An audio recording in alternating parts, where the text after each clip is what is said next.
on voit des gens absolument extraordinaires qui se font de métier et qui a un métier de sens.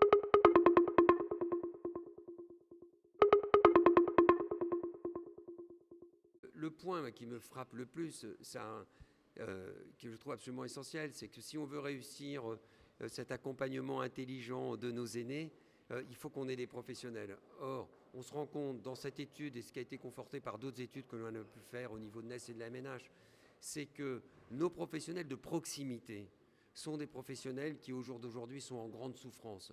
C'est des professionnels qui ont le sentiment de ne pas être reconnus, de ne pas être bien payés, de surtout que leur parole est une parole qui n'est pas écoutée. Or, le contraste qu'on a dans notre sondage, qui est absolument incroyable, c'est que sur tous les items, combien il y a d'aidants en France, de quoi ils ont besoin, etc., les aidants de proximité, c'est-à-dire les aides-soignants, les infirmières, les auxiliaires de vie, c'est eux qui sont le plus proches des Français, qui ont la plus grande sensibilité.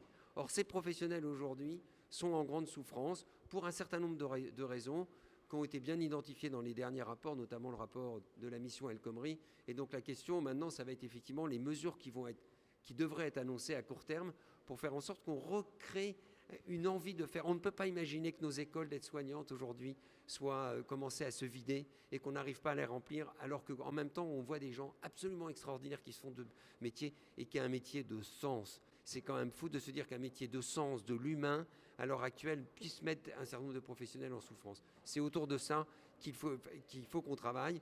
Et on est tous interrogés sur ce sujet, à la fois les structures, les gestionnaires, les professionnels de santé que je suis et bien sûr les tutelles.